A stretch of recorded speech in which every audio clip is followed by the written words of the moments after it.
Thank you. My name is Jade, Esteban, Estrada. This is Open Mic Thursdays at Sam's Spot in San Antonio, Texas. You guys, we're so excited. This is our first anniversary show. We've been here for 1 year. Instead of you guys, thank you. We always have very interesting guests who drop in, and I am so excited that we have my friend Robert Vargas III. I call him our... What did I say? Did I say it right? Okay. You said the whole name. You're echoing. You're echoing. Okay. Robert Vargas III. I call him RV3 because it sounds very Star Wars-ish in a way. I don't know. To me, I'm a Star Wars geek. But he is the publisher of the new publication Ignite Essay, and you can find out more about Ignite Essay at ignite-essay.com. And he is also the founder, one of the founders. Excuse me. We don't want to anger people in other parts of the state. You know how really truly funny that is.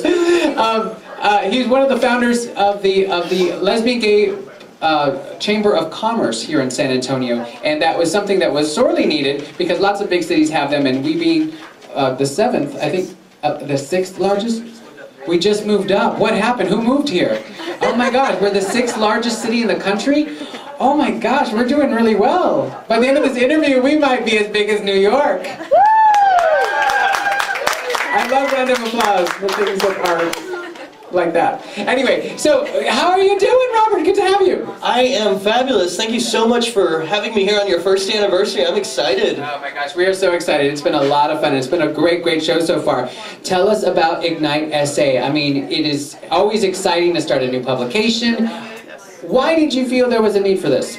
Well, as you mentioned, I am the one of the founders for the San Antonio LGBT Chamber of Commerce, and when we started the chamber, we started it because there was a need to cultivate the businesses in the community.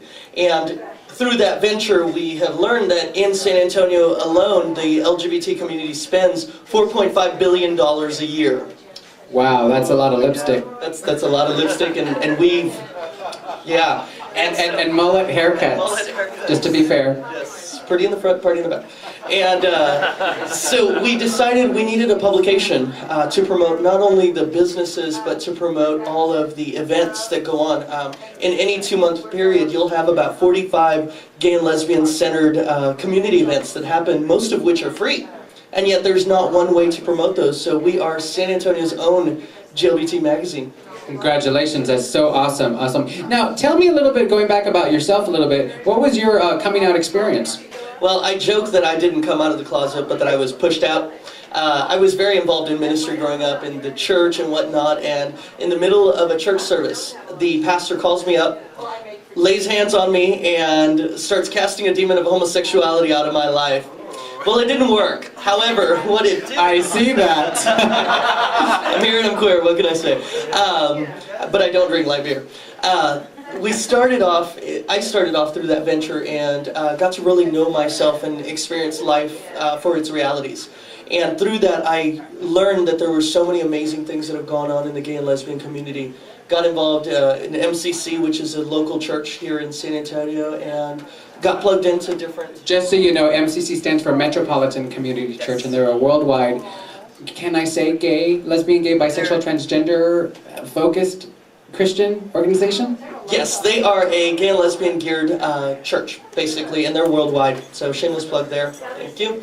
And so, through that, got involved with the different organizations, obviously, you know, wonderful organizations such as We Are Alive, Pride Fest, Pride SA, and several others, and realized that there was a need to bring the community together. San Antonio is a big city, and we have a lot of good things that go on, and it's time that we come together.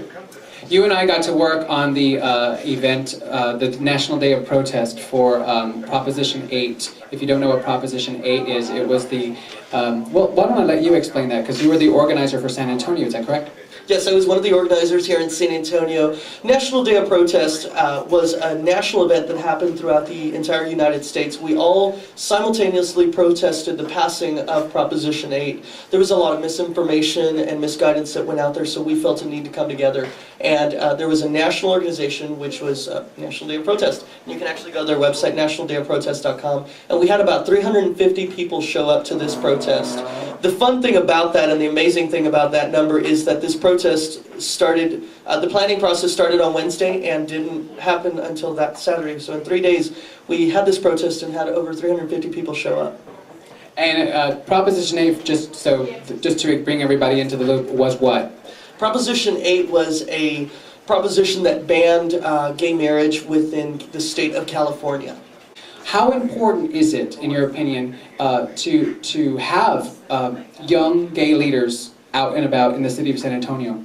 Well, obviously it's extremely important. We've got 2 candidates that are identify as GLBT that are actually running for city council, and that's really exciting to hear. But the importance and the reason that it's important is because of the fact that I'm gay, but that doesn't necessarily define who I am. However, we've got different people that try to classify you based on your sex, your religion, who you identify as a person, or your culture, and try to put you in a box and say, well, if you're this way, then you must, if you're gay, you must always be in the bars. If you're gay, you must sleep around. And we know that those things are not true. When we first started Open Mic Thursdays, because I am the host and because I am gay, everyone just assumed in other parts of the region that this was a gay open mic. And I got that in my own business, that there's this assumption that everything I say is going to be gay. Not that it's not, but it's kind of interesting. Your rainbow does shine bright. I want you to talk to me and our friends here at Sam Spot, maybe the challenges you faced publicly, because you are an out and about leader of the LGBT community, and you're also an out and about Christian, as I know you to be. How has that experience been for you? It has truly been one that has really taught me a lesson and taught me to stick to my guns and say, is this really what you're all about? I can't really say, other than that one monumental experience that happened, I cannot say that I've had a lot of people turn their back on me or have had any dramatic situations. What I've learned is that a lot of times it's about educating people. It's about teaching them that I'm Robert. I'm the same Robert that I was when I was 13, 18, and now the age that I am, and that's not changed. I'm the same goofball that I am in the church, at my office, at home, wherever I am, and a lot of that is education. And going back to your magazine, what is the content? What can your readers expect to find in your magazine? It is a fabulous publication. Like we said, you can visit it at ignite-sa.com, but in that magazine you're going to have a lot of classy stories. We're doing before and after event reviews. It's a very much an educational publication. We recently got endorsed by State Representative Mike Villarreal, who was quoted as saying that Ignite SA coming to San Antonio is a phenomenal voice, as he said, for the gay and lesbian community.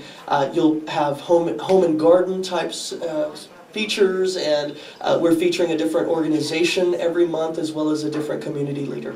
Right, and just as everyone knows, I'm sure everyone has a friend or a family member who is a member of the LGBT community. We don't live surreptitious lives anymore. We don't go to the clubs only. We have families, we have children, we go to SeaWorld, we go to H-E-B to buy our tortillas. I mean, we are everywhere, and so our needs have changed. So I think it's a really good time to have a publication like that that covers all sorts of aspects of everybody's life, not just if you're gay, everybody's. Also, lastly, where can people find your publication?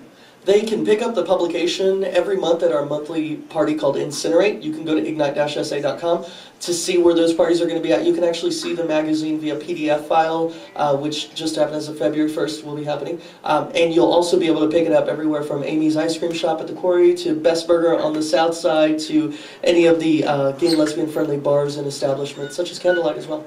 Awesome. Now lastly, tell us what your front cover for February is going to be. Yes, our front cover does feature many different people. We've had over 80 people show up, including the wonderful Jade Esteban Estrada in his red boa and all. I'm sure we can all imagine that. But showed up. We've got over 80 people from the community that represent the different facets of who we are. Awesome. Ignite SA is the new publication. This is Robert Vargas III. This is Open Mic Thursdays at Sam Spot in San Antonio, Texas. We'll be right back.